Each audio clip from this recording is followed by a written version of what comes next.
So hello dear student, কেমন আছো? I hope প্রত্যেকে শুধু ভালো নয় ভীষণ ভালো আছো। স্ক্রিনের ওপর যে প্রশ্নটা রয়েছে কি রয়েছে, 8 sin theta equal two 4 cos theta 4 plus cos theta, এটা আমাদের দেওয়া রয়েছে। নির্ণয় কি করতে হবে? সাইন থিটা এর ভ্যালু নির্ণয় করতে হবে। তো ঠিক আছে, চলো নির্ণয় করব। প্রথমে আমরা একটা কাজ করব। কি কাজ? এই 8 sin থিটাটা পুরোটার হোল স্কয়ার করে দেবো। পারবো করতে? হ্যাঁ পারবো। তাহলে 8 আর sin থিটা যদি হোল স্কয়ার করি তো হবে আমার 64 into sine square theta equal two, আচ্ছা দাঁড়াও 1 মিনিট, এইটা করলে একটু গোলমালের জায়গায় পৌঁছে যেতে পারি, সেজন্য এই স্টেপটা না করে আমরা 8 sin theta minus 4 equal to cos theta করলাম। কেন করলাম? কারণ আমি দুদিকে হোল স্কয়ার করলে কস স্কয়ার থিটাটা মানি একটা কিছু পাবো যেটা সাইনতে কনভার্ট করা যাবে। তো দেখো এখানটা আমি হোল স্কয়ার করব আর এখানটা স্কয়ার করা মানে কস স্কয়ার হয়ে গেল। হ্যাঁ, এবার দেখো এখানটা হোল স্কয়ার করেছি, সো কি পাবো? এখানটা ক্যালকুলেশন করব না, ক্যালকুলেশন করবো না, জাস্ট রেখে দেবো এমন 8 ইন্টু সাইন থিটা মাইনাস 4 এই পুরোটা হোল স্কয়ার। এবার দেখো এখানে cos স্কয়ার থিটার জায়গায় আমি 1 মাইনাস সাইন স্কয়ার থিটা লিখতে পারি। হ্যাঁ লিখতে পারি, কোনো আপত্তি নেই। আর একটু যদি ডিটেলস এলাবোরেট করতে হয় তাহলে দেখো sine square theta plus cos square theta equal to 1। So cos square theta equal to 1 minus sine square theta হয়, সেটা আমি লিখলাম।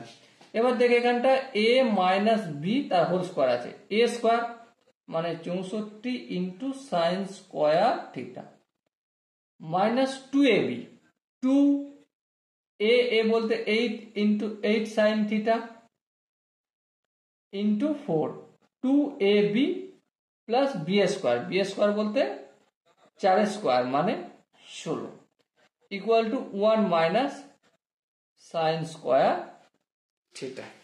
ওকে, এখানটা যদি বুঝে যাও, নেক্সট স্টেপটা দেখো কি করি আমরা। 64 সাইন স্কয়ার থিটা রয়েছে, চলো লিখলাম। 8 দুগুণে 16, 4 16 64, 64 sine theta plus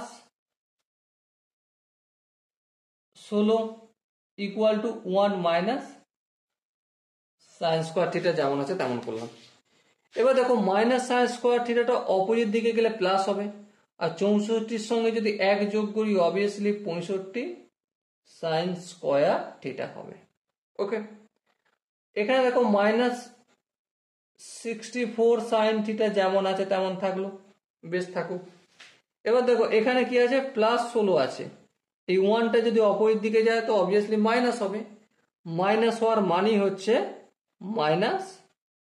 plus 15 equal to 0। Okay, so আমরা কি পেয়েছি? একটা মোটামুটি মিডল টার্ম ফ্যাক্টর পেয়ে গেছি। এরপর মিডল টার্ম ফ্যাক্টর করার কাজ আই হোপ আমরা প্রত্যেকে কম বেশি জানি, তাই না? তো চলো মিডল টার্ম ফ্যাক্টর করতে শুরু করি। দেখো মিডল টার্ম ফ্যাক্টর করার আমরা জানি ন্যাজামূলক ফ্যাক্টর করতে হয়। কিভাবে করতে হয় দেখো, 65 আর 15, 65 গুণিত 15। এবার এটাকে একটু step by step prime factorization করে করে যাব, তাই না? 5 দিয়ে যদি কাটি এখানটা 65 রাখবো, এখানটা 3 করব, ফের 13 দিয়ে যদি কাটি এখানটা 5 তেরম 65, 5 গুণিত 3। সো আলটিমেট কি পেলাম আমি? 3 তেরম 39, 39 প্লাস 25 কত হয়? 5 আর 9 14, 4 2 আর 3 5 6। হ্যাঁ ঠিক আছে। সো কি পেলাম আমি? 65 sign square theta minus 64 sine theta, এটাকে আমি 39 sign theta minus 25 sine theta লিখতে পারি, আর প্লাস যেমন 15 রয়েছে তেমন তো থাকবেই। আরেকটু যদি কাজ করি, দেখো এই দুটো থেকে কি কমন যাবে? প্রথমত 5 তেরম 65 হয় আর 3 তেরম 39 হয়, তো 13 কমন যাচ্ছে। আর সাইন থিটাও কমন যাচ্ছে। সো কি পাচ্ছি এখানে 5 সাইন থিটা মাইনাস 3, আর এখানে মাইনাস 5 কমন নিলে এখানে কি থাকবে 5 সাইন থিটা, আর এখানে মাইনাস 3 হবে। কেন? কারণ মাইনাসে মাইনাসে প্লাস, 3 5 15। ওকে, সো আরেকটু কাজ যদি করি আমি কি পাবো দেখো, 5 sine theta minus 3 into 3 sign theta minus 5। আচ্ছা, এদিকে জিরোটা লেখা হয় না, এদিকে জিরো।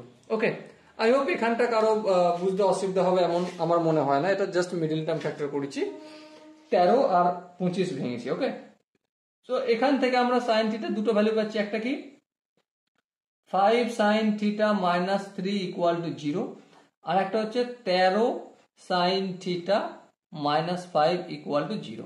সো এখান থেকে 5 সাইন থিটা ইকুয়াল টু 3, আর সাইন থিটার ভ্যালু হচ্ছে 3 আপন 5, কারণ গুণ আছে ভাগ হয়েছে, আর মাইনাস 3 ছিল তাই অপোজিট দিকে আসে প্লাস হয়েছে। ঠিক আছে, আর এখানে কি পাবো 13 sine theta equal two minus 5 ছিল, প্লাস 5 হয়ে যাবে, আর সাইন থিটা ইকুয়াল টু 5 আপন 30। ওকে, আই হোপ প্রত্যেকে এই কোশ্চেনের কনসেপ্টটা বুঝতে পেরেছো। যদি কোনো জায়গায় বুঝতে অসুবিধা থাকে তার জন্য কি করতে হবে, তার জন্য একটাই কাজ, কমেন্টে জানাতে হবে।